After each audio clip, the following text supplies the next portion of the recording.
Luiz, dá só mais 2 minutinhos e a gente começa. Lília, bom dia, Lília. Tranquilo. Bom dia, bom dia. Estou à disposição, meu amigo. Na hora Obrigado. que você quiser começar, estarei por aqui. Aí, Luiz, a gente vai fazer naquele formato. Você vai fazer sua exposição, aí a gente reserva aqueles minutos ao final ali, aqueles 10 minutos, 15 minutos ao final, para que as pessoas que estão aqui presentes possam fazer algum questionamento, sanar alguma dúvida, obter algum esclarecimento. Perfeito.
Bom dia, bom dia. Estou em trânsito, já ligo a câmera. Bom dia, Sandra.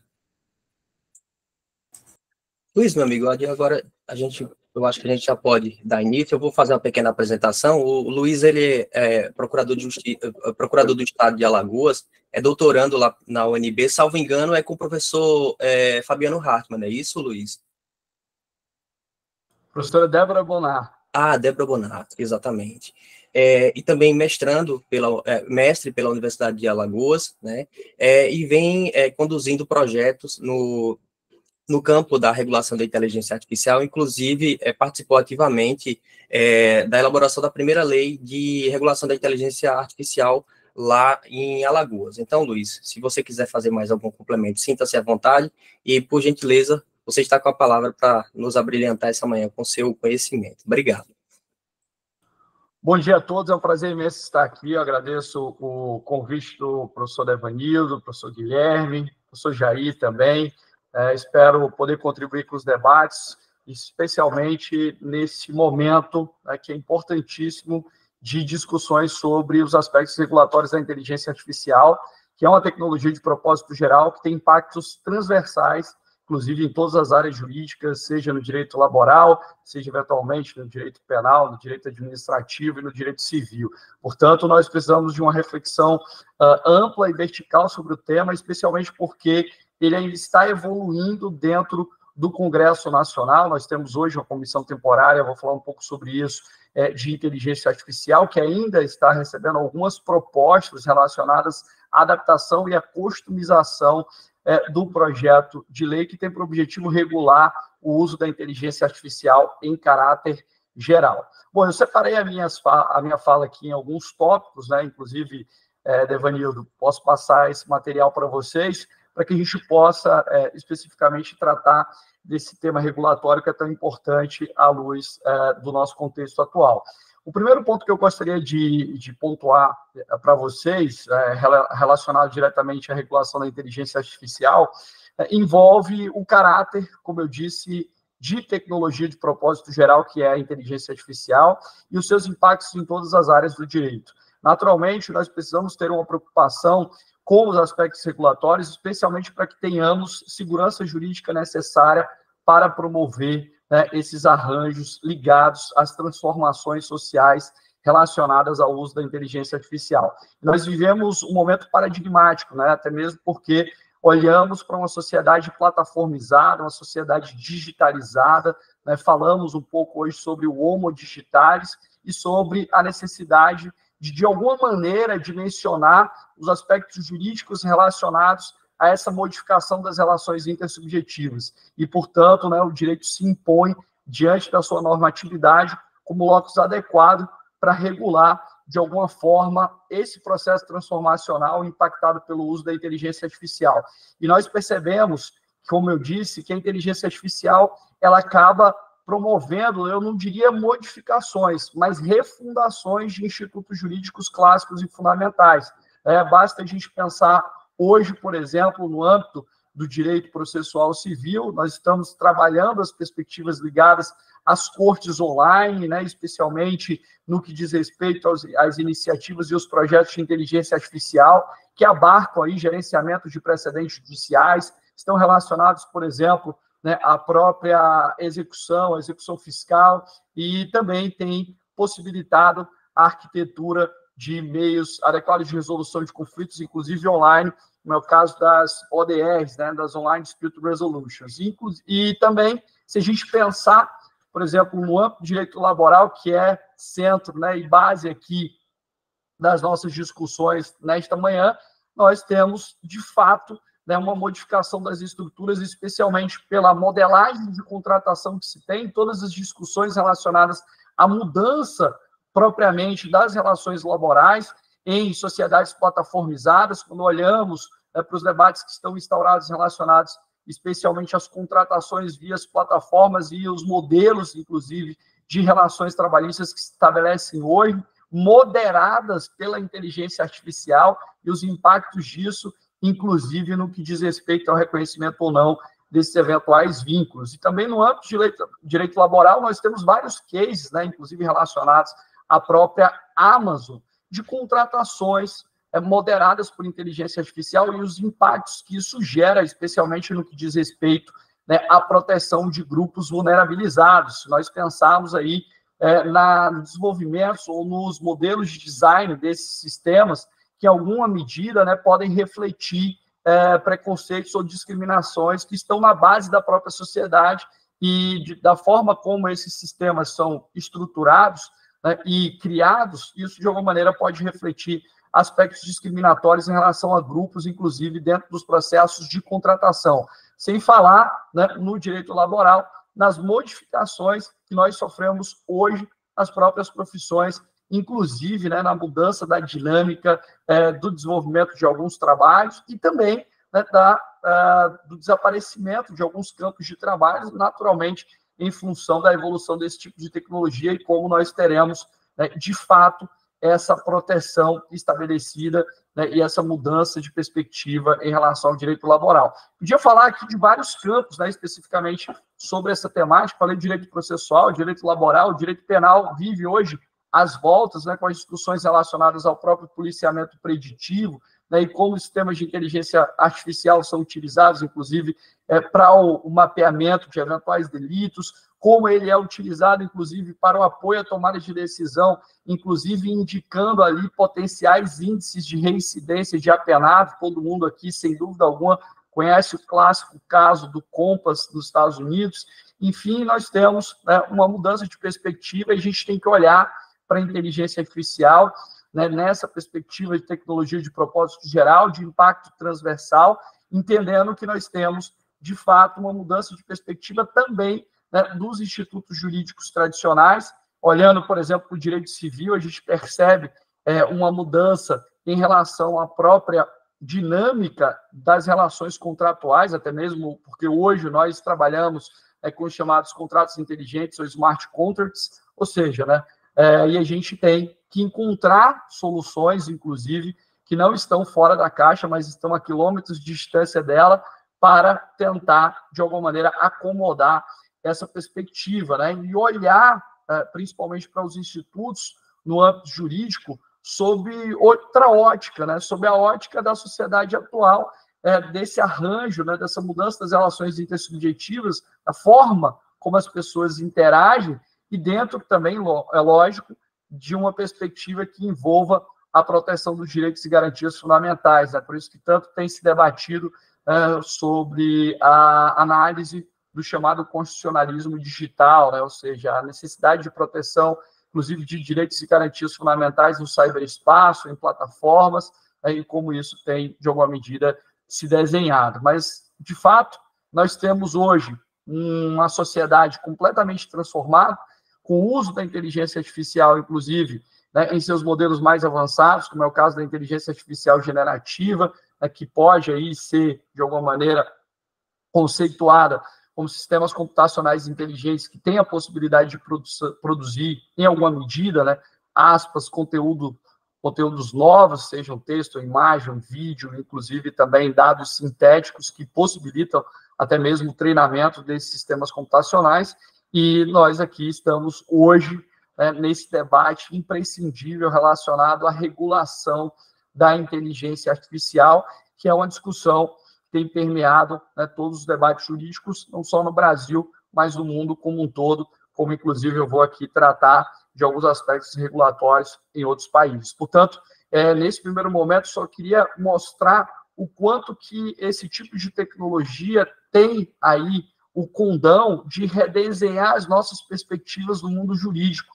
Eu acredito muito que esse debate ainda tem passado ao largo, né, de vários campos de investigação, porque a gente percebe que ainda continuamos olhando para alguns institutos clássicos com a mesma lente de outrora, sem considerar essa mudança de perspectiva impactada pela inteligência artificial, não só pela inteligência artificial, né, por outros tipos de tecnologia, como é o caso da tecnologia blockchain, internet das coisas, e agora também os arranjos da computação quântica, que já tem os seus impactos aí observados, inclusive a nível de Brasil, né, há um estudo pioneiro do Banco Central sobre a computação quântica e seus impactos na segurança cibernética, especialmente no que diz respeito às questões ligadas à criptografia. Ou seja, né, como nós vamos pensar as relações de trabalho, como nós vamos pensar, né, o próprio direito do trabalho, o direito civil, o direito processual, o direito penal, o direito administrativo, que hoje vive, né, a era da governabilidade digital, inclusive com o marco legislativo, que é a Lei 14.129 de 2021. Portanto, dentro desse cenário, e diante do poder transformador dessa tecnologia, é que nós hoje estamos pensando nos aspectos regulatórios ligados à inteligência artificial. Vamos regular? De que forma vamos regular?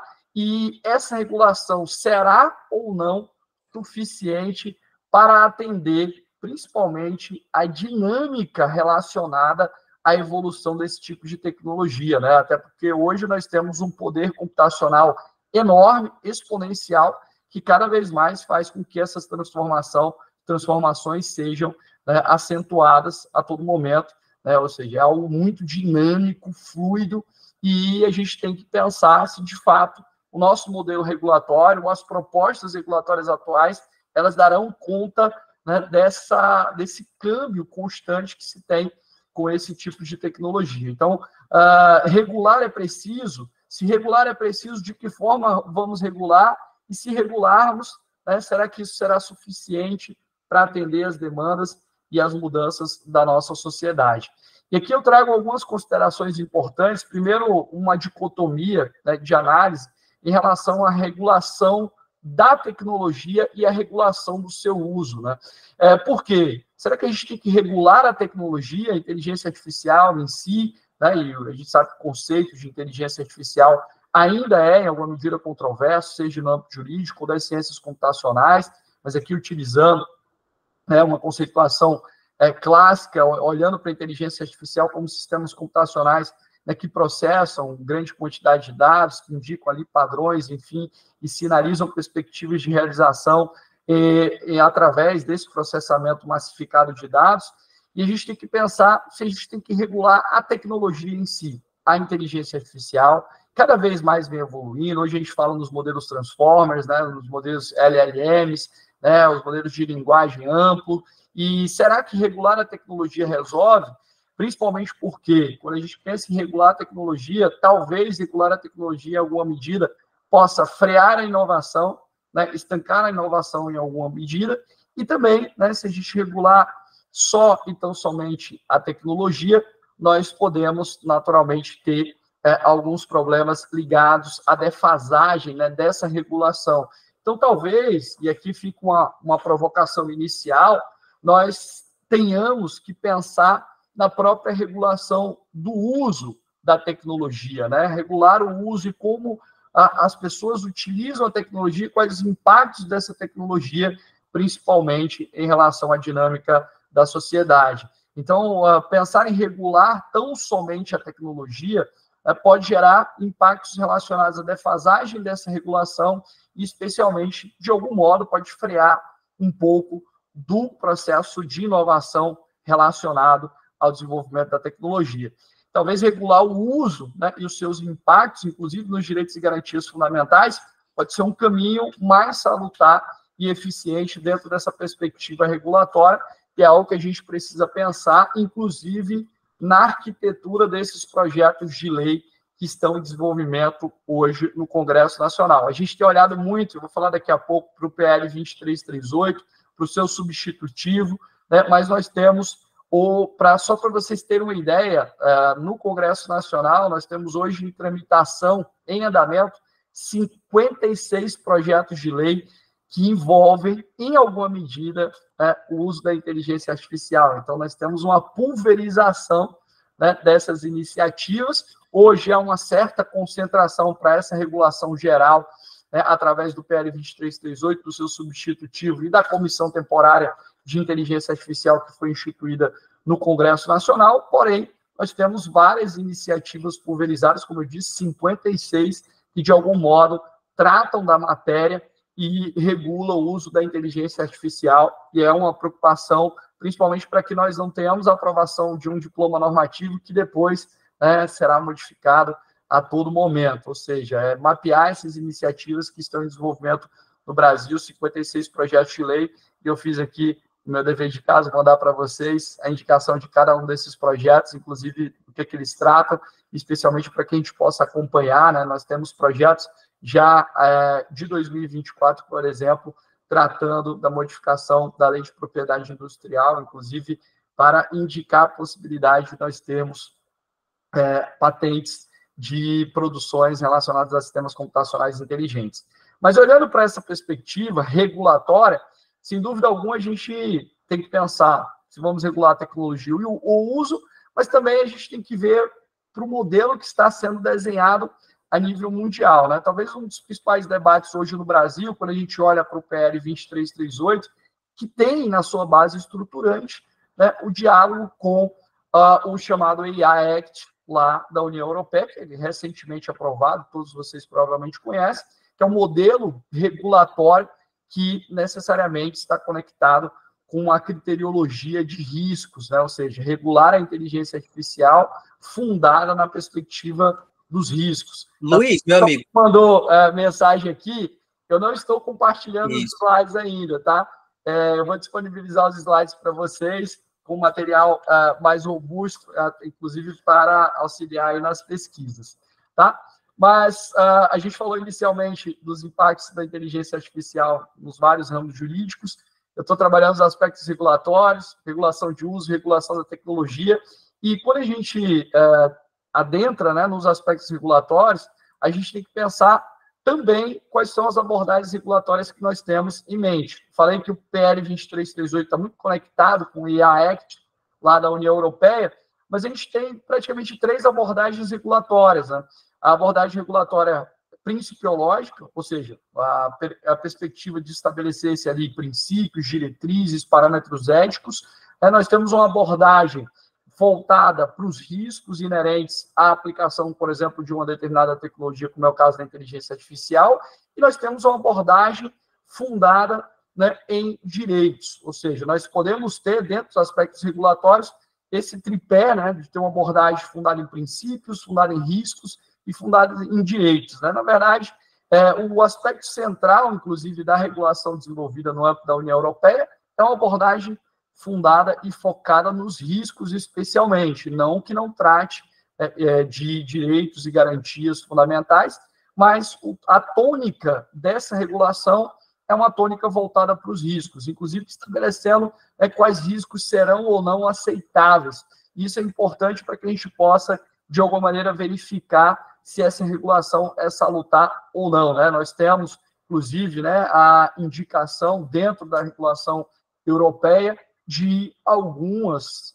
aplicações da inteligência artificial que apresentam risco elevado e, portanto, exigem medidas, inclusive, de governança muito mais sólidas e eficientes, e até mesmo nós temos lá a classificação de riscos inaceitáveis, ou seja, situações nas quais nós não poderíamos até mesmo utilizar a inteligência artificial. E, de algum modo, nós fazemos isso, ou trabalhamos com essa perspectiva no modelo regulatório nacional, que também traz, né, alguns princípios e diretrizes relacionados ao uso da inteligência artificial, especialmente, inclusive, relacionados à valorização do trabalho, né, e também à não discriminação, enfim, e tem um foco voltado aos direitos, né, mas a sua estrutura também está conectada com a análise dos riscos inerentes ao uso da inteligência artificial. Então, portanto, nós dialogamos muito com esse modelo europeu, que naturalmente tem os seus riscos, né, inerentes, e a gente precisa entender que esse modelo europeu também, a gente não pode, como tradicionalmente nós fazemos, promover incorporações acríticas, né, de modelos estrangeiros, internacionais, sem balizar isso com a nossa realidade, inclusive a nível de desenvolvimento econômico no próprio Brasil. Portanto, né, um ponto importante, e acredito que olhando para o modelo europeu, né, para o modelo da União Europeia recentemente aprovado, é a gente pensar especificamente que nesse modelo europeu, imaginemos, nós temos algumas restrições ou a indicação de que o uso da inteligência artificial seria de risco elevado, de forma ampla, em alguma medida, ou usando conceituações genéricas, né? Eu pergunto aqui, por exemplo, a gente viu isso no PL 2338, a gente vê no artigo, por exemplo, 17, inciso 2º, a indicação de que seria de risco elevado o uso da inteligência artificial para o processo educacional. Mas aí fica a pergunta, né? Será que em todas as aplicações da inteligência artificial no processo educacional o risco é elevado?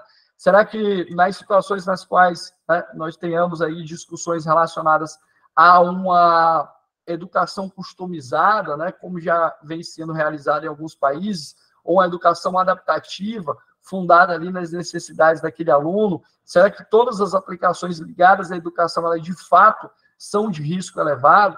Né? E a dependendo do tipo de tecnologia que é utilizada em cada um dos aspectos relacionados a essa aplicação no âmbito educacional. Portanto, nós temos aí que pensar que, às vezes, essas classificações de riscos muito abertas, amplas, elas podem, em alguma medida, né, impactar o uso benéfico da tecnologia, que é um ponto que a gente precisa ponderar também, inclusive foi ponderado, por exemplo, na ordem executiva lá nos Estados Unidos, né, editada no ano passado pelo Joe Biden, e que trata especificamente de dois parâmetros fundamentais, que é exatamente a análise dos benefícios ligados ao uso da inteligência artificial e dos riscos inerentes a esse tipo de tecnologia.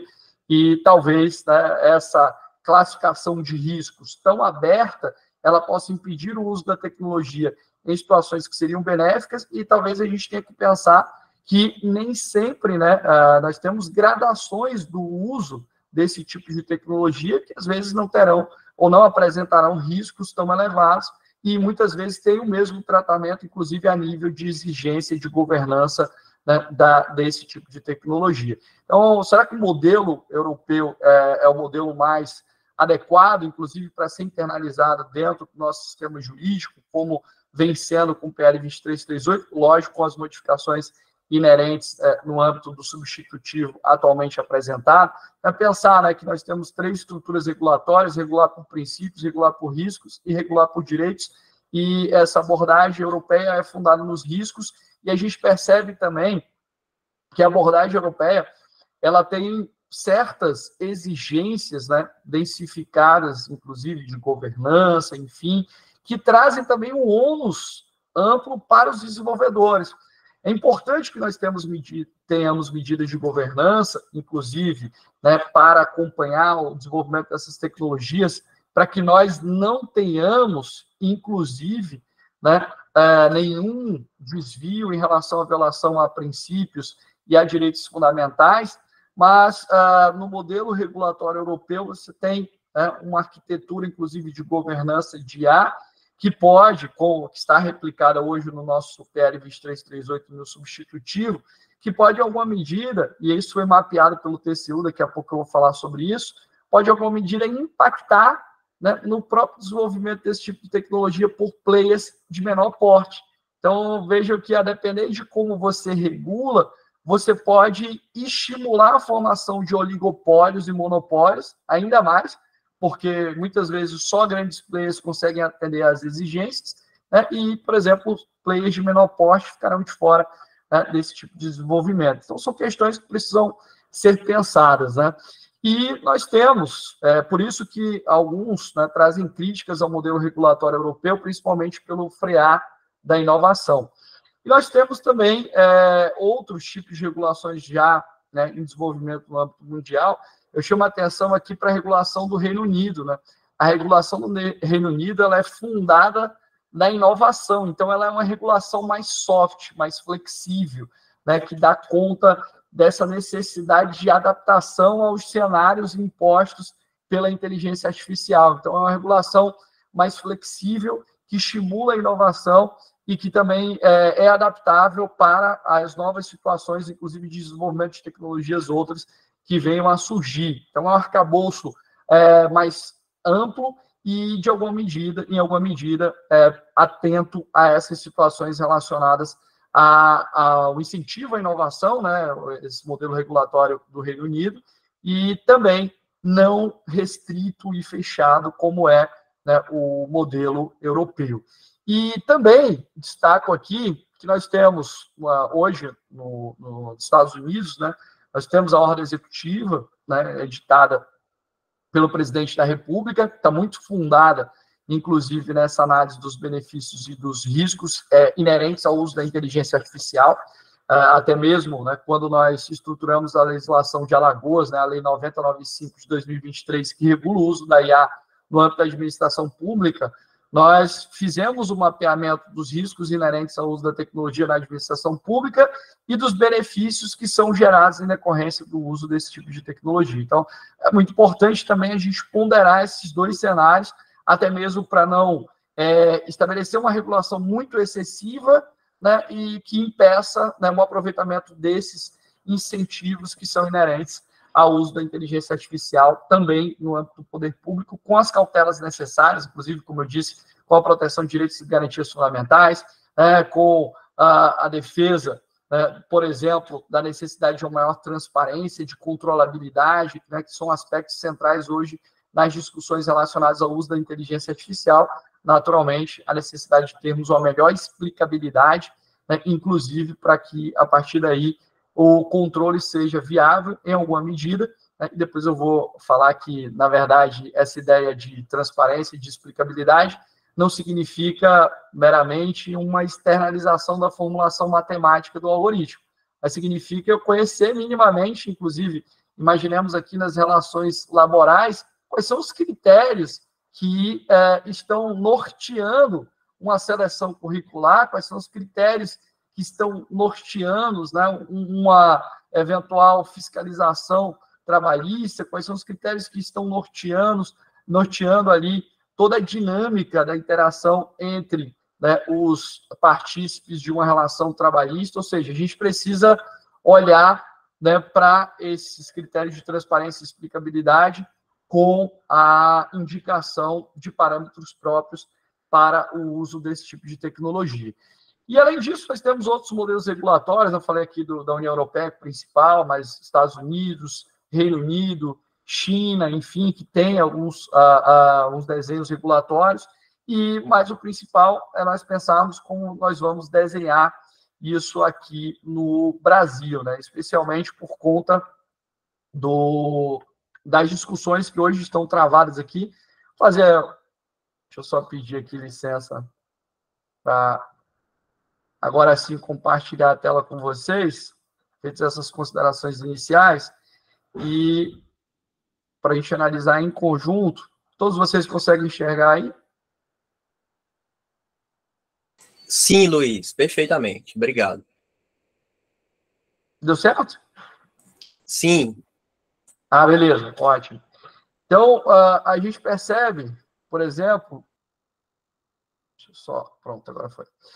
A gente percebe, por exemplo, que hoje há uma corrida regulatória no Brasil e a primeira ponderação que eu faço em relação a essa corrida regulatória é, vejam, olhando a posição do Brasil no cenário internacional, o Brasil ainda não tem tanta projeção em termos de aprofundamento e desenvolvimento desse tipo de tecnologia como deveria ser, inclusive a nível de investimento, quando a gente olha, por exemplo, a estratégia brasileira de inteligência artificial, né, que em alguma medida ficou aí relegada a segundo plano. E olhando para essa perspectiva, se a gente pensar que o Brasil ainda não está tão bem, né, classificado nessa busca pelo desenvolvimento desse tipo de tecnologia e das suas aplicações, será que um modelo regulatório fechado, restrito, né, e limitador, ele dá conta dessa necessidade de melhoria da posição do Brasil nesse tipo do desempenho e aplicação da inteligência artificial? Só para ter uma ideia em números aqui, né, vou pegar um dado de, por exemplo, de 2019, né?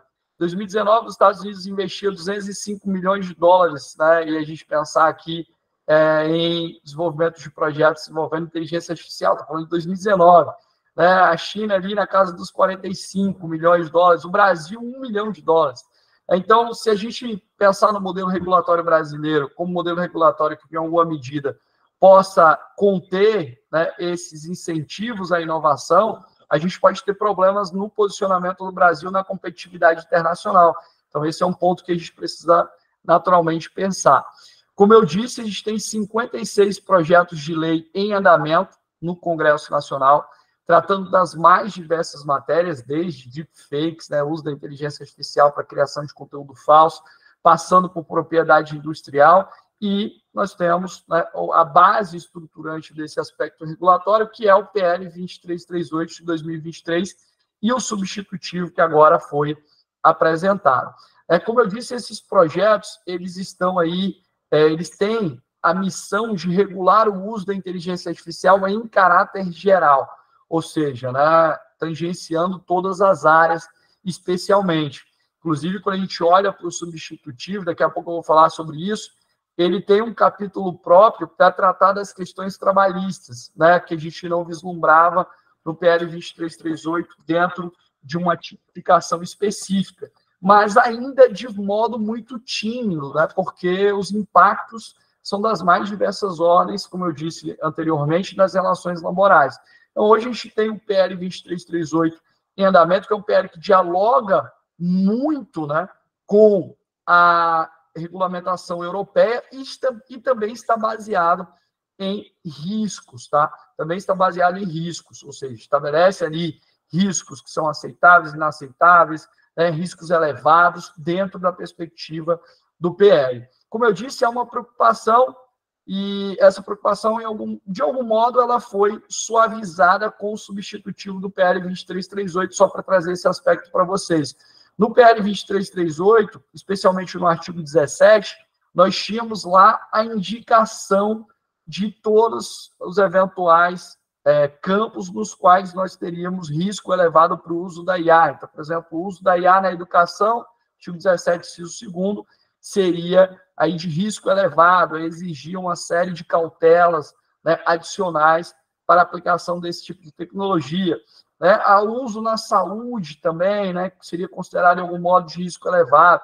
E a gente começa a pensar que dentro da utilização desse tipo de tecnologia nesses campos, podem ter um uso simples. Né? Por exemplo, se estou falando da educação, imagina a interlocução do aluno com um determinado chatbot ali para a produção de um determinado, para discussão de determinado assunto, ou no âmbito da saúde para viabilizar, né, o atendimento, telemedicina. Então, existem aplicações que não necessariamente vão implicar num risco elevadíssimo. Então, talvez a gente tenha que partir para uma análise mais a nível de caso concreto do que seria esse risco elevado a ensejar maiores medidas de governança, né, no âmbito da utilização da inteligência artificial. Então, se você pegar o PL 2338 e o substitutivo, você vai verificar que o substitutivo, né, acaba ali relegando, né, para as autoridades competentes, né, inclusive a gente vai ver quem eventualmente será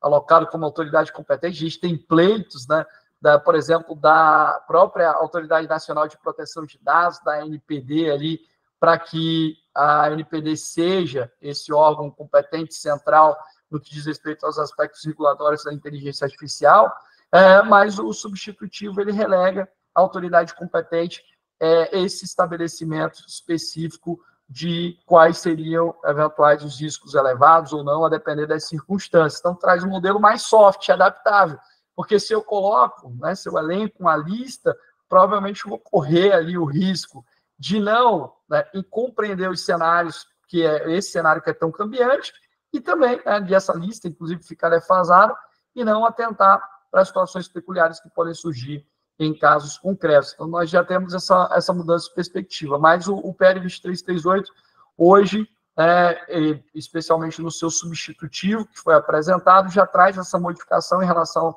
à redação original, no que se refere à necessidade de averiguação, né, e da própria autoridade competente divulgar os casos dos quais nós teríamos alto risco, né? Alto risco em relação ao uso da inteligência artificial.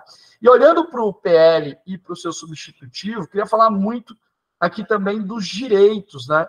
Eu sempre digo, especialmente no âmbito no qual eu mais atuo, que é o direito processual, que não são os direitos e garantias fundamentais que devem se curvar às novas tecnologias.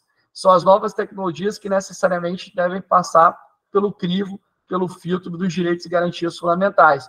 Por isso, por exemplo, né, o PL 2338, seu substitutivo, trazem, né, uma série de direitos inerentes ao cidadão no que diz respeito ao uso da inteligência artificial, ou melhor, aos seus impactos na sua esfera jurídica.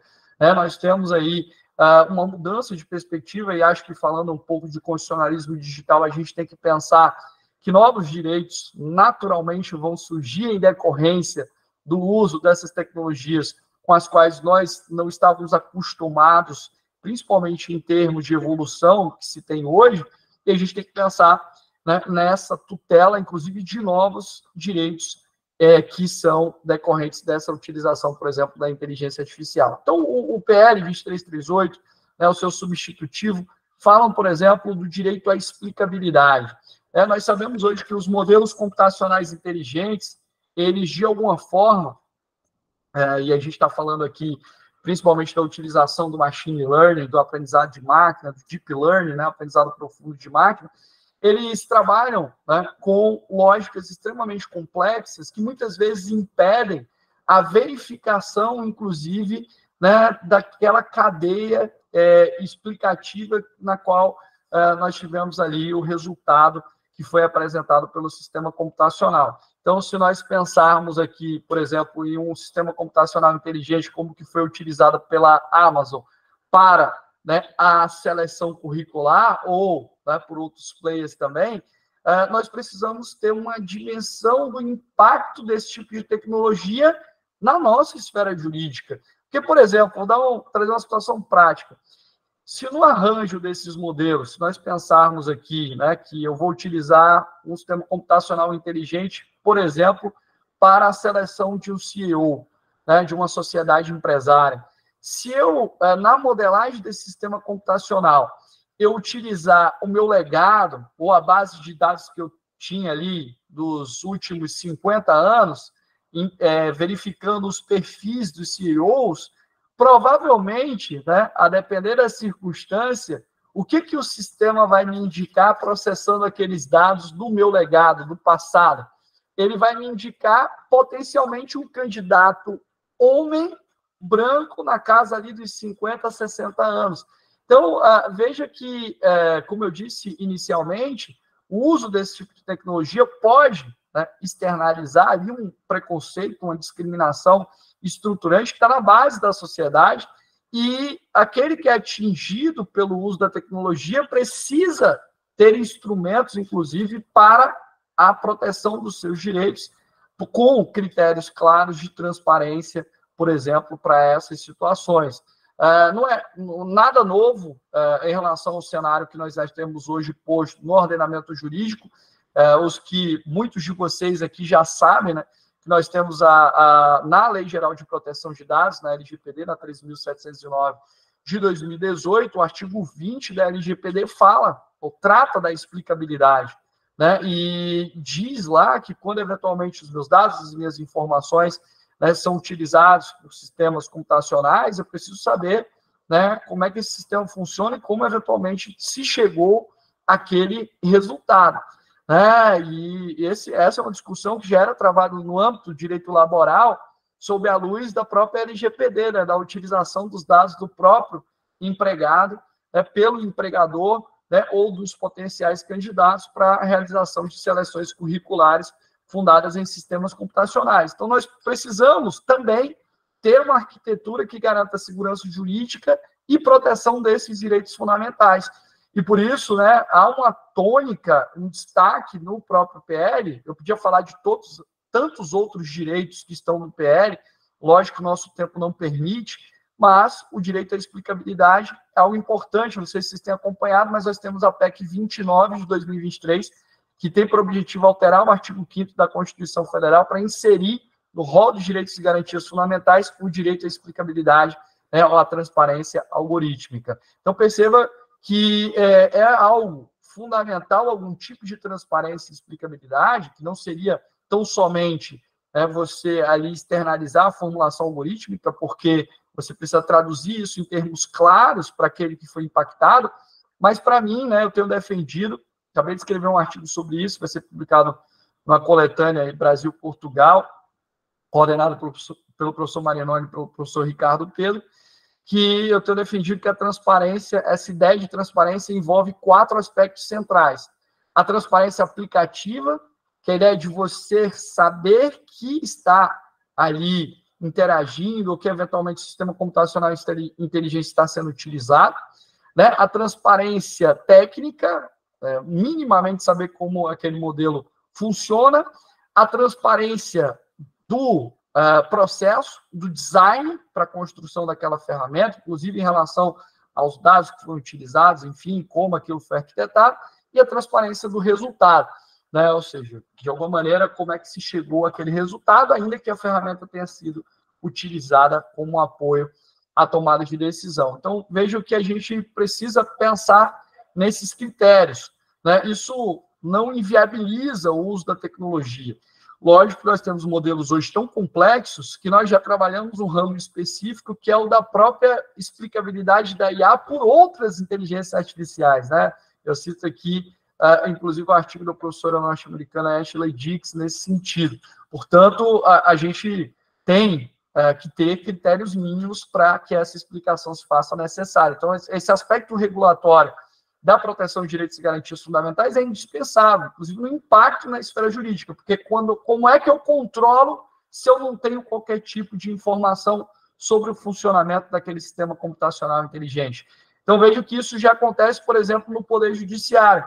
A despeito da resolução, e aí a gente está falando de aspectos regulatórios, nós temos a resolução 332 de 2020, que regula o uso da IA no âmbito do Poder Judiciário, e lá nós temos o artigo 8º, previsões específicas ligadas à transparência, à explicabilidade, e apesar disso, nos últimos estudos recentes, inclusive aí em parceria do próprio STJ com a FGV, nos modelos computacionais inteligentes que foram ali objeto de investigação, nós tivemos claramente o seguinte resultado em nível de transparência e explicabilidade. Nenhum dos sistemas atendia critérios satisfatórios de explicabilidade e transparência.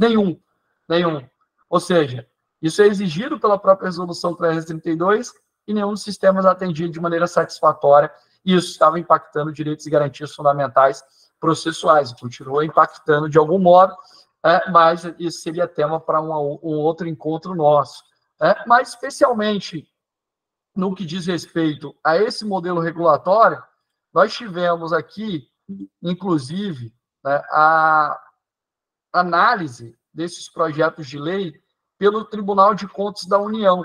Não sei se vocês chegaram a acompanhar o Acórdão 616 de 2024 do TCU, e o TCU, é interessante, nesses aspectos regulatórios, ele listou aqui 9 problemas relacionados ao modelo regulatório atualmente adotada pelo PL 2338 e também, né, pelo seu substitutivo. 9 problemas que o TCU destacou, que eu acho que são importantes aqui para a nossa perspectiva regulatória e para a gente pensar como nós vamos adequar, inclusive, os projetos que estão em andamento. Por exemplo, né, o TCU indicou uma possível dependência de importação de tecnologia em decorrência da estagnação do desenvolvimento da IA no Brasil. A preocupação do TCU é que o TCU aponta isso nesse acordo 616 de 2024, que nós teríamos, diante do modelo regulatório atual, freios para o desenvolvimento desse tipo de tecnologia, né? Isso esbarraria aí em questões relacionadas a exigências elevadíssimas para o desenvolvimento, né, da inteligência artificial nos seus vários aspectos. Então, essa é uma situação, inclusive, né, que faz com que a gente pense, né, como é que nós vamos adequar, né, principalmente essas salvaguardas em termos de direitos e garantias fundamentais e, ao mesmo tempo, promover essa inovação, né, e estimular o desenvolvimento. Aí alguém vai levantar a mão e vai falar assim, mas o PL ele trata de sandbox regulatório em inteligência artificial. Sim, há previsão do sandbox regulatório. Porém, né, nós temos basicamente só a indicação do sandbox regulatório sem a estruturação de outros instrumentos que possam impulsionar a inovação. O substitutivo traz, né, alguns aspectos adicionais, mas, de fato, a gente precisa pensar em outros instrumentos que fomentem a inovação e concedam benefícios para esse tipo de inovação. O TCU também indicou que essa regulação atual pode criar barreiras para startups e empresas de menor porte. Isso porque as exigências, por exemplo, a nível de governança, são tantas que praticamente você vai impedir, né, ou pode obstaculizar que um player menor possa se inserir no desenvolvimento desse tipo de tecnologia. Então, talvez a gente tenha que pensar, inclusive, eu acredito, e aqui nós estamos, né, num ambiente de inteligência coletiva, a gente tem que pensar como seria, né, como a gente poderia cadenciar esses critérios de governança, inclusive em interlocução com os potenciais riscos que podem surgir ou não do uso daquela tecnologia, considerando a sua aplicação no caso concreto. O TCU também indicou perda de competitividade dos produtos brasileiros e serviços brasileiros no comércio exterior. Veja que a regulação hoje, por exemplo, quando a gente olha para os Estados Unidos, ela é uma regulação também, né, que está ali, muita carga, até pelo modelo federativo norte-americano. Hoje a gente tem 29 leis que tratam de inteligência artificial nos Estados Unidos, pulverizadas em 17 estados, tá? Para além, lógico, da ordem executiva que eu acabei de mencionar.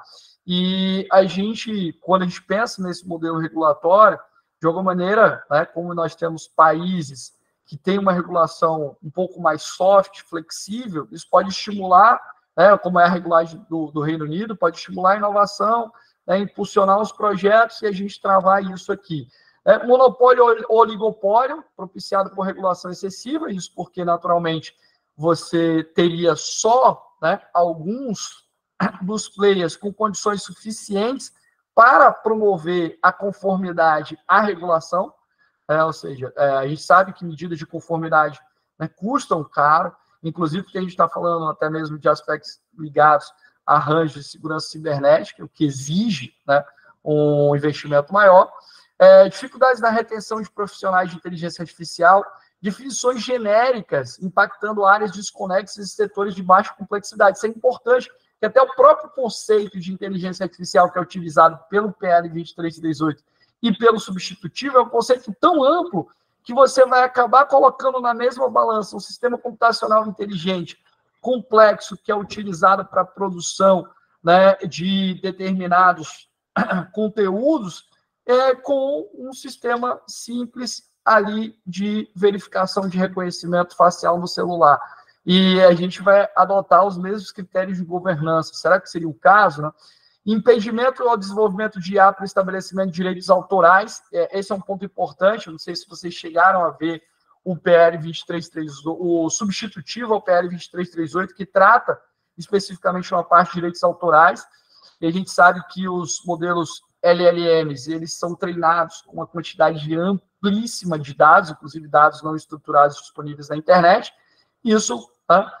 Se nós tivermos, né, a aprovação do substitutivo como está, isso pode, em alguma medida, até mesmo impactar no treinamento desses modelos, né, e se a restrição for ampla, assim, né, que, olha, eu tenho que, eventualmente, respeitar os direitos autorais em todas as circunstâncias, né, e tenho que custear, né, eventualmente, aquele titular em decorrência dos treinamentos de modelos de inteligência artificial. Talvez a gente tenha que pensar em um fair use, ou seja, né, na utilização que seja adequada para o caso, enfim, e redesenhar o modelo, inclusive, dos próprios direitos autorais, porque senão a gente praticamente vai barrar treinamento de modelo LLM. Não estou dizendo que nós não temos que ser respeitados os direitos autorais, mas a gente tem que trabalhar sobre outra perspectiva, inclusive em relação ao treinamento desses modelos. Limitação da capacidade de inovação dos setores públicos e privados, até mesmo pelos obstáculos que ainda se vê, e barreiras da transformação digital. Então, esses foram os 9 tópicos que o TCU listou, que talvez a regulação que nós temos hoje em proposição no Congresso Nacional possam aí impactar diretamente na nossa estrutura.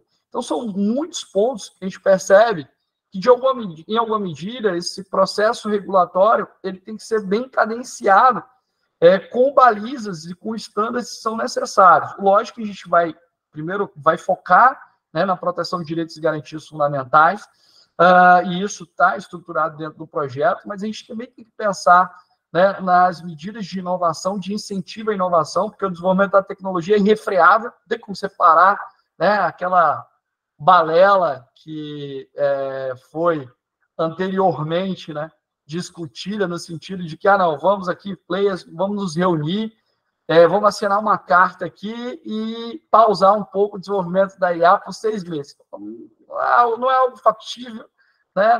Nós vimos essa discussão, a tecnologia está em desenvolvimento, o desenvolvimento é irrefreável, a gente precisa saber como a gente vai acomodar os interesses nessa regulação da inteligência artificial, mas eu acredito que essas ponderações, até recomendo a leitura do InterTU do Acordo 616 de 2024, para quem estuda o tema, porque é um acordo riquíssimo, especialmente porque o TCU aprofunda, né, nesses impactos ou nos riscos de uma regulação muito excessiva.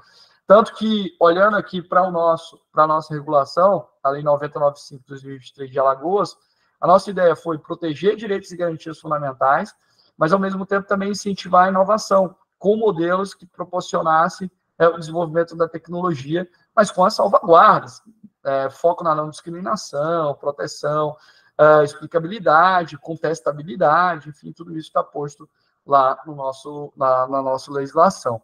E, já para não ultrapassar o meu tempo, que o Devanildo falou que ele ia controlar rigorosamente o meu tempo aqui de fala, e eu já agradeço a todos vocês de antemão pela atenção e pela oportunidade do debate, já me colocando à disposição aqui para as discussões, mas eu senti muita falta, lógico que a regulação do PL 2338, o substitutivo, ela tem um caráter amplo, né? Então acaba tangenciando todas as áreas, mas a gente não pode ter uma regulação, por exemplo, tão somente baseada na ideia, né, da proteção de dados. A gente tem que ter uma regulação que não seja só baseada nos próprios direitos, porque é importante que se tenha a proteção dos direitos fundamentais, mas também a gente tem que pensar nos arranjos de inovação que são decorrentes do uso desse tipo de tecnologia. Então, a gente não pode só fazer um recorte, eu vou regular a inteligência artificial sob o enfoque da proteção de dados. Aí vem a NPD e fala, olha, eu tenho que ser a autoridade central aqui nos aspectos ligados à inteligência artificial, porque passa por essa matéria, mas tem inúmeros outros impactos, né? Então, a gente tem que pensar na regulação que atenda aos aspectos de inovação, a gente tem que pensar na regulação que dê guarida aos direitos e garantias fundamentais, a gente tem que pensar numa regulação que, naturalmente, também possa promover o desenvolvimento do país. Então, são questões que a gente precisa conciliar. Mas, olhando para as relações laborais, nós temos impactos das mais diversas ordens, como eu disse, né?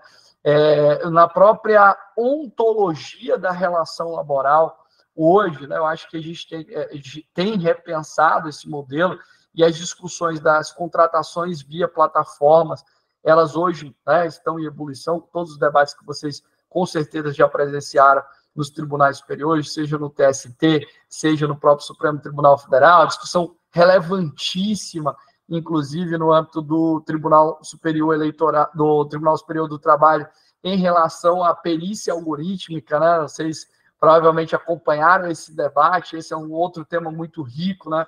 De que forma nós teríamos a possibilidade, talvez, de buscar uma certa explicabilidade, enfim, e essa discussão foi suscitada no âmbito do TST, e a gente precisa também pensar, principalmente, como é que ficarão as seleções curriculares, inclusive, né, em relação ao uso desses sistemas computacionais inteligentes. Eu acho que a Cristiane levantou a mão, já passo a palavra para ela, Evanildo vai mediar aí o nosso debate, mas como é que nós iremos promover essas seleções, como é que nós vamos dar conta, inclusive, da pluralidade insta da nossa sociedade, né? E eu acredito que muito disso passa pelo desenvolvimento ético e adequado desses modelos, com equipes multidisciplinares e plurais, e também com o que eu chamo de curadoria periódica do dataset, uma verificação constante da base de dados informacional, porque, veja, que quando a gente usa o legado, a gente tem um recorte do passado, e nós temos aqui um desenvolvimento constante, então, inclusive para as adaptações e as customizações que são decorrentes da própria mudança de perspectiva da sociedade e também do próprio Poder Judiciário na análise dos direitos e garantias fundamentais.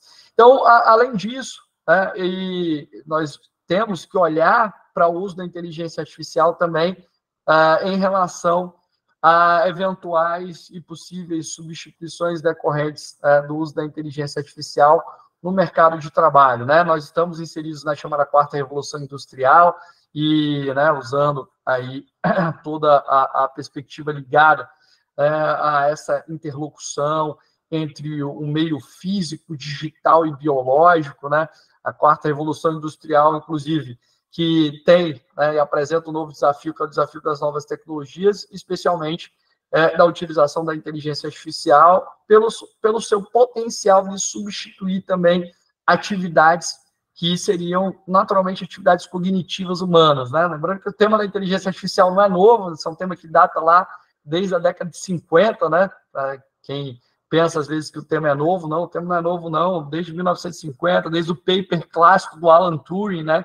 Quando perguntava lá se as máquinas poderiam de alguma maneira pensar, né? E depois lá a conferência do Dartmouth College, em 1956, nomes como Minsky, enfim, discutindo de fato a inteligência artificial, mas a gente precisa pensar como é que o uso dessa tecnologia também pode, isso foi discutido recentemente no Fórum Econômico Mundial, né? Os dois debates centrais do Fórum Econômico Mundial, um foi exatamente do impacto da IA nas relações trabalhistas, né? Se vocês acompanharam, vocês viram como nós teremos aí que customizar, inclusive preparar as pessoas para a inserção desse mercado de trabalho, e também, eu acho que esse é um grande ponto, anteriormente nós tínhamos, nas revoluções industriais anteriores, uma certa alocação maior, né, de indivíduos em outras atividades que surgiam em decorrência das aplicações tecnológicas. Hoje também nós temos essas novas atividades que surgem, eu posso citar aqui, se for falar em engenheiro de prompt, analista de dados jurídicos e tantas outras que vão surgir em decorrência desse contexto, mas também outras, né, naturalmente deixarão ali de existir e terão ali a possibilidade de uma substituição mais massiva, e como a gente vai se preparar para essa adaptação a nível mercadológico. Essa é uma preocupação, né, que todos nós temos aqui do uso da tecnologia e principalmente da necessidade de redesenho dessas atividades e de inserção desses sujeitos dentro do mercado de trabalho. Eu nem vou falar das perspectivas aqui do próprio, né, quando a gente lembra do Yuval Noah Harari, né, quem leu Sapiens, quem leu 21 lições para o século XXI, especialmente, né, o Harari fala até mesmo na necessidade, talvez, de no futuro nós tenhamos que ter uma renda básica ou única, universal, para atender a pessoas que não conseguirão se inserir nesse mercado de trabalho tão cambiante, adaptável, fluido e flexível. E no PL 23, não substitutivo ao PL 2338, nós temos aí, pelo menos, né, um capítulo próprio tratando da proteção ao trabalho e trabalhadores, ainda que de maneira muito tímida, né? Fala porque nós temos a arquitetura de um sistema de governança, de inteligência artificial, e aí fala que esse sistema interagirá com o Ministério do Trabalho e deverá desenvolver e publicar princípios e melhores práticas para, dentre outros objetivos, mitigar os potenciais impactos negativos aos trabalhadores, em especial os relativos aos riscos de deslocamento de emprego e oportunidade de carreiras relacionadas à IA, potencializar os potenciais impactos positivos aos trabalhadores, em especial para a melhoria da saúde e segurança no trabalho, e valorizar os instrumentos de negociação e convenções coletivas. Mas acho que também nós precisamos avançar e precisaremos avançar, e aqui esse é um trabalho para esse grupo extremamente seleto, né? É um grupo de pesquisa que né, analisa, inclusive, as modificações das relações de trabalho. Eu não sei se vocês já chegaram a enviar alguma contribuição nesse sentido, até para a própria comissão temporária lá no Congresso Nacional, mas acho que seria extremamente válido, especialmente no que diz respeito ao impacto da esfera trabalhista, e nós temos, na parte final do substitutivo, a modificação de alguns diplomas normativos, e talvez nós tenhamos que pensar especificamente dentro dessa perspectiva da mudança da relação laboral, da dinâmica laboral, até mesmo, né, de como se dará essa interlocução quando nós tenhamos ali a intermediação, o uso da inteligência artificial no processo de contratação ou de coordenação, ou até mesmo de fiscalização da atividade laboral. Acho que são pontos que precisam aí ser encaminhados, precisam ser pensados, e a gente está aqui à disposição. Já ultrapassei meu tempo, estou à disposição para o debate. O tema é muito rico, a gente poderia passar aqui uns 2 dias discutindo e debatendo, mas eu espero, de alguma maneira, ter trazido pelo menos algumas reflexões aqui em relação aos aspectos regulatórios, né? A gente pensar em regulação de uso ou regulação da tecnologia, né? A regulação fundada em princípios, regulação dos riscos, regulação com base em direitos, modelo europeu, modelo americano, o modelo do Reino Unido, a China, a gente trabalhar também as perspectivas do nosso aspecto regulatório, dessa pulverização de iniciativas, de como a gente vai adequar o nosso projeto, especialmente à salvaguarda de direitos e garantias fundamentais, e, ao mesmo tempo, também pensando no processo de inovação e no estímulo à inovação como indutor de desenvolvimento também do próprio país. Agradeço aqui ao grupo de pesquisa, à Faculdade de Direito da USP, ao professor Guilherme, ao professor Devanildo, ao professor Jair, agradeço a todos que me ouviram com atenção nessa manhã de hoje. Espero, de alguma maneira, como eu disse, ter contribuído com as discussões, e fico aqui à disposição para os debates, para as críticas, para as considerações de todos vocês. Muito obrigado.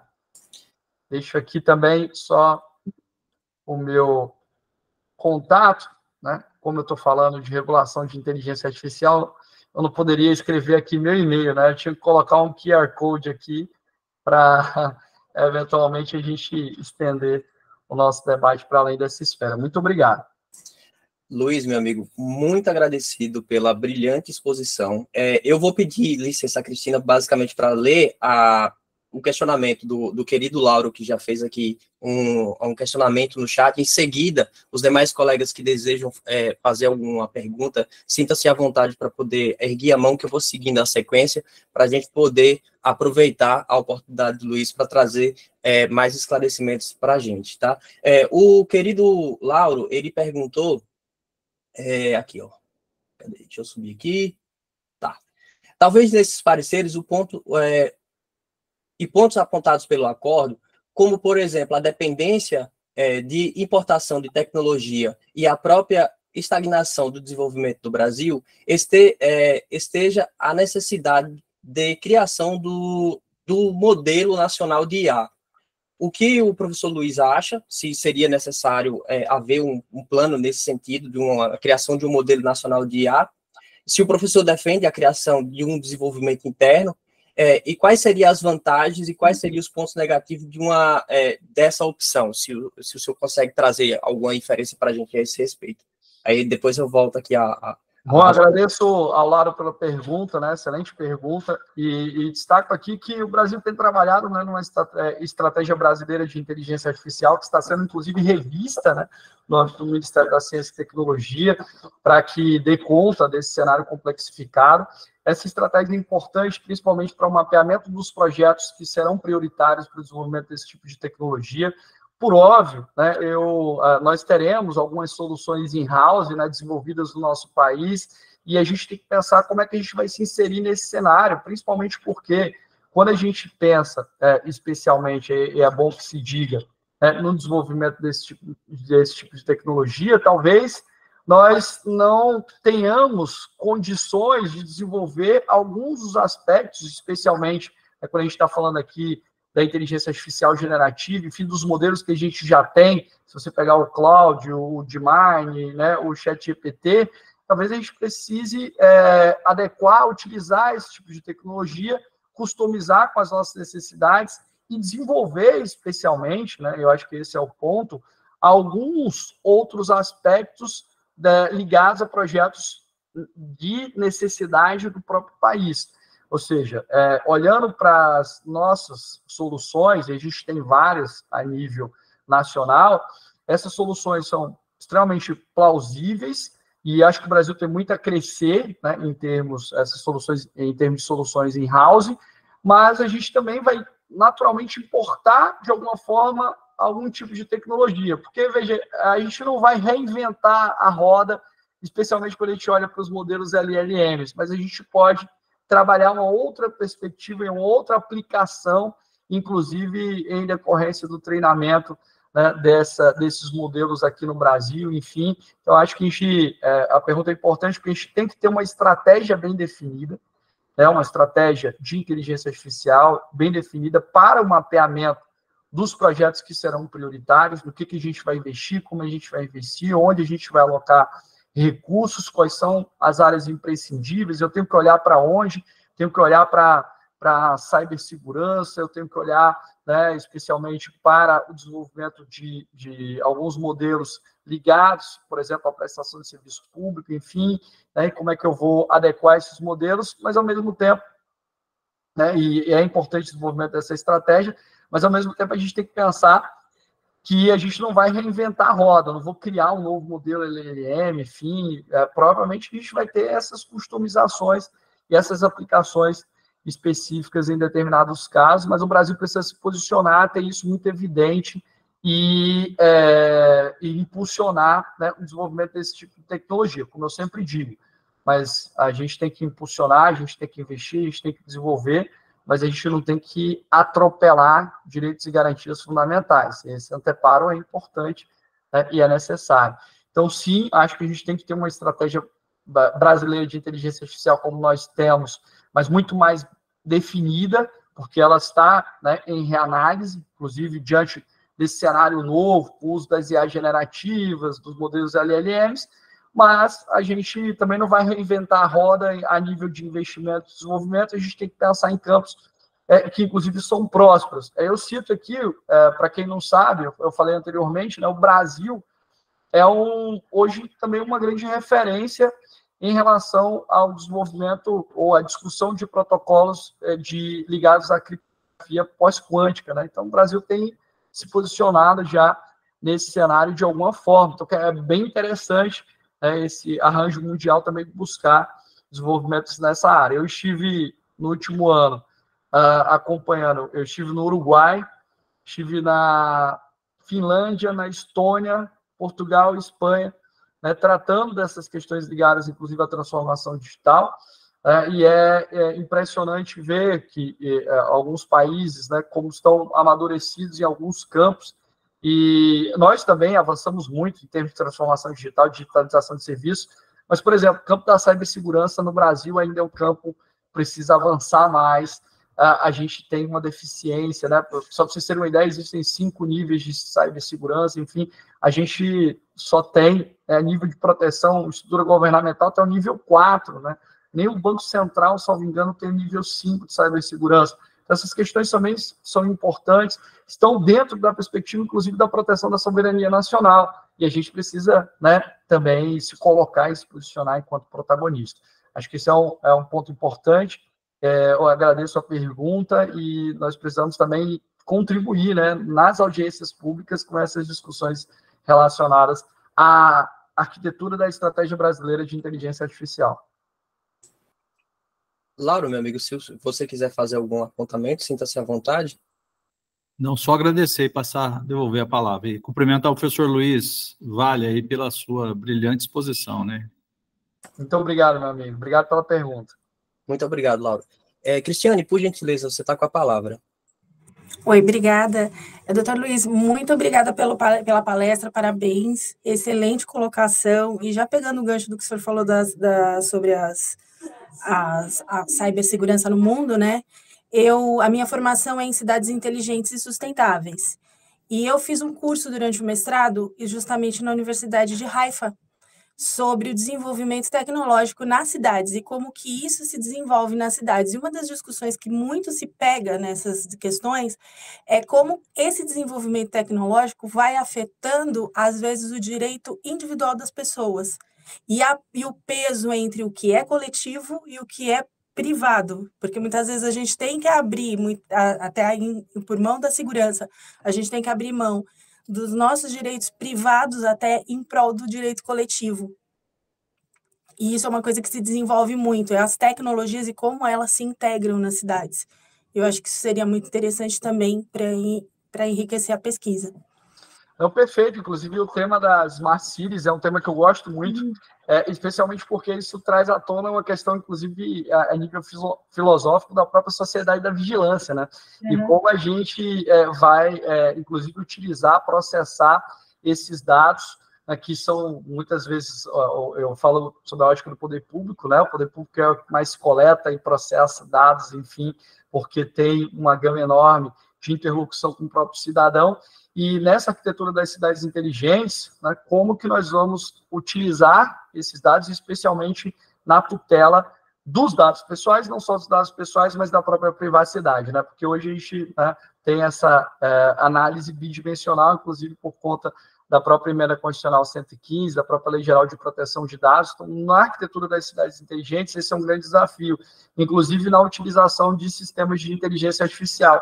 Eu não sei se você sabe, mas nós tivemos recentemente uma decisão no Reino Unido sobre a restrição do uso de sistemas de inteligência artificial para o policiamento preditivo, inclusive com a utilização dos dados, da base de dados lá, das próprias autoridades de segurança. E um dos questionamentos que se fez judicialmente foi, mas como esses dados foram coletados, de que forma eles foram utilizados e como é que, por que se chegou a esse resultado XYZ.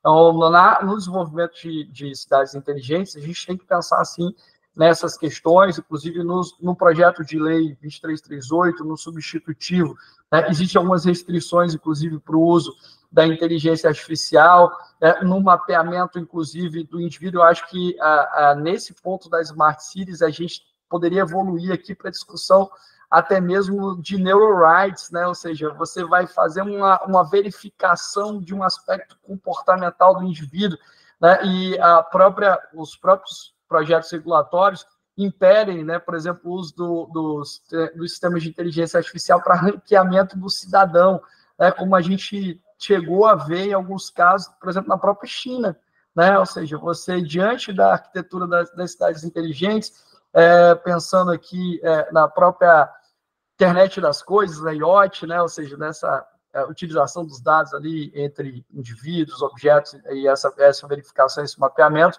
de que forma isso impacta a esfera jurídica do indivíduo, e a gente tem que ter muito cuidado com isso, porque sob pena que a gente realmente criar uma sociedade de vigilância, a gente realmente subtrair a possibilidade do indivíduo ter a proteção da sua esfera privada, da tutela dos seus dados. A gente sabe que hoje há uma deficiência estrutural para os próprios projetos de adequação da LGPD. Quem tem acompanhado, por exemplo, os processos de fiscalização no âmbito da Autoridade Nacional de Proteção de Dados, tem verificado que muitos órgãos públicos têm sido penalizados por situações envolvendo vazamento de dados pessoais.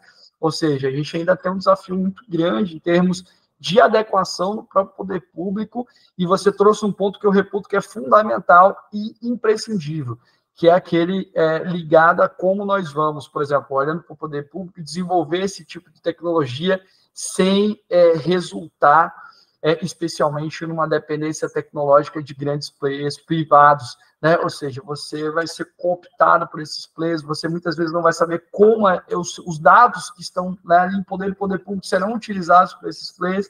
E, assim, eu tenho uma certa sugestão de modelo, né? Talvez a sugestão de modelo seja a gente pensar naturalmente numa interação entre o próprio poder público e as instituições de ensino, especialmente as universidades.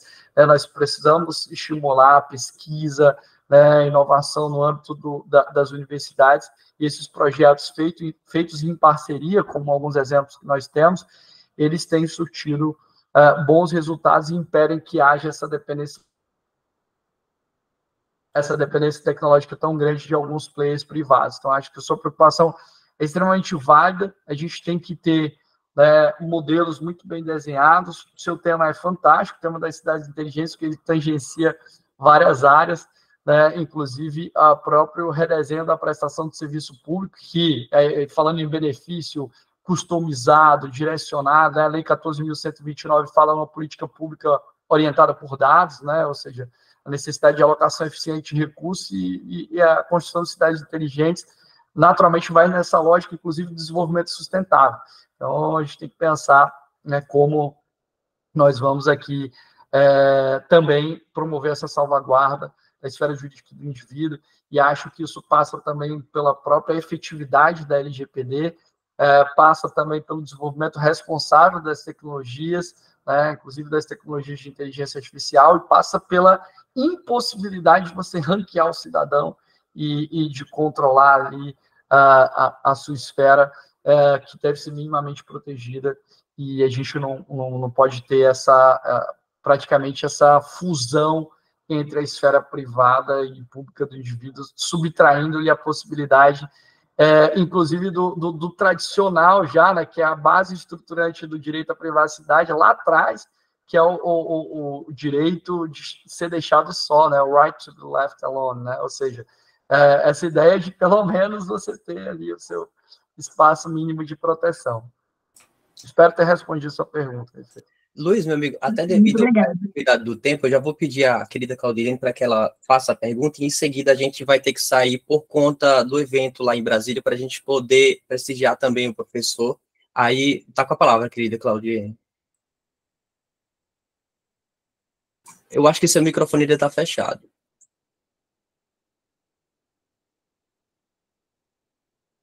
Acho que ela falou ali sobre é isso? Sobre custo ambiental?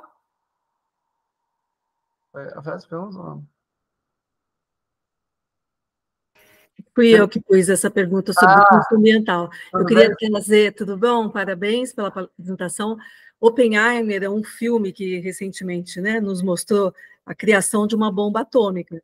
E a bomba atômica, quando foi pensada, também todo mundo falava, não, é o desenvolvimento, é a tecnologia, tem que vir. Então, existem tecnologias que, num segundo momento, a sociedade percebe que não é para o bem dessa sociedade e é freado, e é colocado sob determinadas condições. Óbvio, eu não tenho essa aparência, estou usando um software muito tosco que altera o visual e não é inteligência artificial. Então, todas as regulamentações que hoje estão sendo desenvolvidas não estão incluindo outros algoritmos, coisas que dá para fazer fake news, coisas que dá para realmente gerar grandes prejuízos para a população, só que com esse marketing todo que a IA ganhou, os olhos se voltaram para regulamentar esse tipo muito específico de algoritmo, e se discutem, então, os vários tipos de algoritmos. Aliás, existem IAs que é impossível se ter justificativa, ter explicação para aquela IA, nunca vai ser, como é que você colocou? Tem uma terminologia jurídica, né, para essa explicabilidade, que várias funções não se admitiria aquele tipo de IA. Mas, enfim, entendo que, eu até quis fazer essa provocação aqui, entrando como anônime, e entrando com esse outro visual, que é incrível, dá para mudar, gente, olha que incrível. Agora eu posso fazer uma versão diferente, vamos ver se vai funcionar, que outros dias eu já tentei e caiu. Ai, que pena, vai cair. porque ele exige, como ele é tosco, ele exige muita memória, muito mais que as atuais IAs, olha que curioso. Mas isso aqui é uma coisa antiga, de 15 anos atrás, que estava disponível para quem usa filtro de celular. Mas era só para dar, enfim, uma provocada aí para quem está, né, liderando essa discussão, para ver como a gente precisava conversar sobre o assunto. Olha só, achei, essa pergunta é importantíssima. Recentemente, nós tivemos esse debate no Alan Turing Institute, lá, até mais. A Claudilene deixou a pergunta aqui. Então, posso inverter? Eu respondo a sua e depois respondo. Eu inverto aqui. Então, para você não sair sem ouvir, a pergunta da Claudilene é sobre, eu falei que qual modelo que deve ser adotado no Brasil, que o europeu é mais restritivo, enfim, qual eu entendo mais adequado. Bom, eu acho que, na verdade, em termos de modelo de regulação de inteligência artificial, lógico que a gente tem que ter uma regulação que ela seja mista na medida em que ela foque em alguns aspectos regulatórios. Né? Especialmente, eu acredito que a gente tem isso estruturado no PL e no substitutivo, um foco nos direitos e garantias fundamentais, um foco nos riscos e também na própria psicologia, ou nas bases éticas.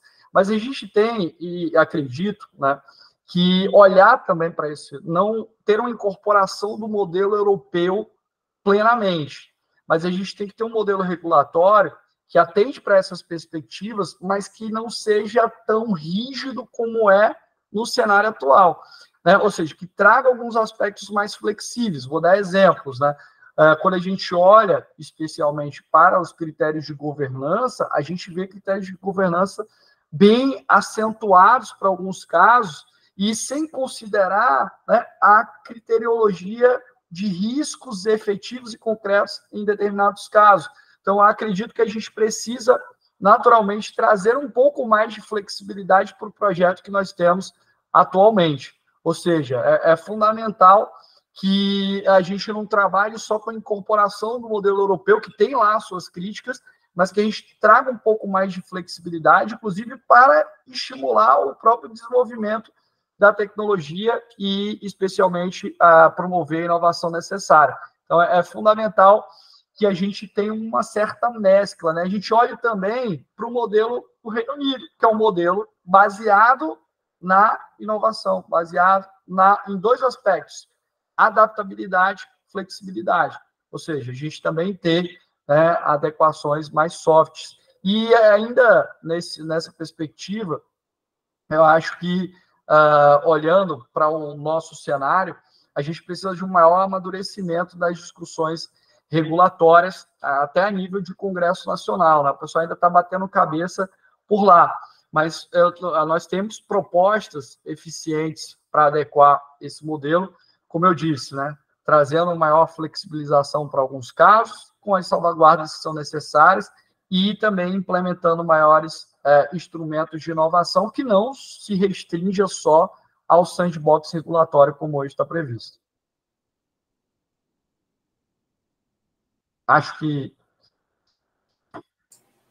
E em relação a outra pergunta do custo ambiental, é importantíssimo, porque a gente tem que pensar nesse outro aspecto. Eu falava aqui no Alan Turing Institute, nós tivemos recentemente, que é o Instituto do Reino Unido, que trabalha todos os aspectos ligados também à inteligência artificial, enfim, e recentemente teve um debate sobre o custo ambiental do desenvolvimento desse tipo de tecnologia, e é um custo elevado, especialmente porque você precisa de uma estrutura computacional muito grande, né, em termos de utilização de recursos naturais mesmo, né, de água para resfriamento dos data centers. Né, então, essa é uma questão que deve ser ponderada, e acho que essa questão, inclusive, está deslocada da regulação, tanto porque a gente vê lá, dentro do arcabouço principiológico, o foco no desenvolvimento sustentável, na proteção ambiental, mas você não tem nenhum instrumento mais concreto, né, desse tipo de proteção, desses arranjos. Então, talvez a gente tenha que pensar nisso. E acho que a gente tem que pensar assim, porque o custo de utilização desses modelos largos é altíssimo também a nível ambiental. Então, quais são os impactos que vão gerar? Tanto que há hospedagens, né, em outros países, né, desses data centers, por conta do custo ambiental decorrente da utilização desse tipo de tecnologia. Então, saiba que nós temos aqui, sem dúvida alguma, que pensar também nesse custo ambiental decorrente do uso da tecnologia e estabelecer proteções, salvaguardas, né, limites também, em alguns casos, especialmente quando nós temos aí a alocação de estruturas internacionais aqui no próprio país para o desenvolvimento desse tipo de tecnologia, para a hospedagem desse tipo de tecnologia. Então, agradeço a pergunta. Esse é um tema que não tem sido debatido, tá? Digo tranquilamente, porque você vê inúmeras discussões sobre o uso da inteligência artificial, poucas sobre e a proteção ambiental, por conta do custo decorrente da utilização de água, enfim, e outros recursos naturais para a utilização da tecnologia. E a gente, às vezes, vira as costas para essa discussão, mas é importantíssimo que assim nós o façamos, né? Dizendo aqui que a palestra foi internacional, a professora Ana Gonzalez, a professora Ana, não sei se ela está aí, mas deixo aqui o meu registro de agradecimento pela participação, espero ter, de alguma maneira, aí também trazido algumas reflexões para os amigos europeus, né? Há 3 semanas, mais ou menos, eu falei na Faculdade de Lisboa sobre regulação de IA também, tinham vários amigos por lá, e nós também discutimos alguns desses pontos. Então, agradeço a participação da professora Ana também. Luiz, você não quer, por gentileza, falar só um pouquinho da confusão do que não é IA e ficam... sim, lógico. Na verdade, essa confusão ela existe hoje e sempre existiu, porque, na verdade, a gente olha para vários projetos, né, que, naturalmente, se indica ali que há a utilização da inteligência artificial quando não há, né? Muitos utilizam programação simples, e as pessoas confundem, né, o uso da inteligência artificial, especialmente sob a ótica do aprendizado de máquina, com a programação simples, tradicionalmente estruturada, como é o caso. Dá um exemplo do judiciário, né? Existe uma ferramenta no Tribunal de Justiça do Estado do Ceará chamada Clovis. É uma ferramenta que trabalha com automação de processos no âmbito da execução fiscal. É uma ferramenta que não usa inteligência artificial, mas ela usa programação simples, ou seja, um impulsionamento de um processo de um setor para o outro, a indicação de uma determinada manifestação. Isso a gente não precisa de utilização da inteligência artificial. A gente tem que entender, e quando a gente fala de inteligência artificial, a gente está falando de um outro nível, inclusive, de desenvolvimento computacional, que envolve hoje, sob a nossa perspectiva, grandes modelos com a capacidade absurda de processamento de dados, com a possibilidade de leitura de padrões. Enfim, a gente tem vários tipos, inclusive de aprendizados de máquina. Poderia falar aqui do aprendizado supervisionado, não supervisionado, aprendizado por reforço, que dentro dele tem vários pontos que podem ser utilizados ali no supervisionado, não supervisionado por reforço, enfim, no auto-supervisionado para alguns, e também da criteriologia da inteligência artificial no que diz respeito ao seu desenvolvimento. Por exemplo, porque não basta só diferenciar o que é inteligência artificial do que não é. A gente também precisa saber o que é IA fraca, o que é IA forte, ou geral, ou o que tem se chamado de IA capaz, O Suleiman já usa essa nomenclatura. IA fraca e IA específica, porque a IA vai resolver um problema pontual. A gente ainda não tem a IA forte, geral, super inteligente, que resolve todos os problemas. A gente tem uma IA capaz hoje, eu gosto muito dessa nomenclatura, que é aquela inteligência artificial que, de alguma maneira, lógico, e trabalhando com juízo probabilístico, com toda a estrutura da tokenização, que é o caso da inteligência artificial generativa, nos dá ali alguns caminhos diante do processamento massivo de dados. Então, já se fala em uma IA capaz, seria um passo intermediário entre a IA fraca e a IA forte. Então, se há essa confusão, se há confusão entre a fraca e a forte, muita gente pensa que a gente tem hoje a superinteligência, a singularidade. Recomendo também a leitura do livro do professor Nick Bostrom, cujo título é Superinteligência. Então, é algo que precisa aí ser aprofundado para que a gente não caia em reducionismos, e principalmente não confunda as situações e as circunstâncias, como você bem destacou. E poderia ser tema de outra palestra, a gente falar sobre explicabilidade de IA sob a ótica né, de outros modelos de IA que são desenvolvidos para explicar os já existentes. Então, esse é um ponto também muito interessante. O nome do livro é... Eu quis chamar a atenção, doutor, desculpa interromper, porque a gente está em plena TSE, colocando aquelas regras, né, das campanhas desse ano, e ali só previu inteligência artificial. Ou seja, quem usar esse software que eu estou usando não vai ter punição nenhuma, pode fazer fake news com esse tipo de programa, porque isso não é IA. A gente tem outras resoluções que, de alguma maneira, impedem as fake news e as deepfakes. Então, na verdade, a gente tem um conjunto estruturado. Anterior. Isso, anterior, como então, qualquer prejuízo. Independentemente do tipo de tecnologia, não é possível disseminar informação falsa, até porque isso interfere diretamente no processo político eleitoral. Deixa eu só dar uma indicação para vocês. O meu livro, Teoria Geral do Processo Tecnológico, é um livro no qual eu falo, inclusive, sobre a mudança dos institutos jurídicos processuais à luz das novas tecnologias. É um livro publicado pela editora Revista dos Tribunais. Ele foi indicado recentemente para concorrer ao Prêmio Jabuti esse ano. Eu recomendo, deixo aqui a recomendação para vocês, coloquei o link no chat. É um livro no qual eu trato dessas questões, inclusive dos aspectos técnicos ligados ao uso da inteligência artificial. Acho que é um bom passo para a nossa interlocução também. Se for possível contar com a leitura de vocês, eu agradecerei muito. E também agradecerei a torcida de vocês para que o livro possa sair vencedor na disputa do Jabuti acadêmico.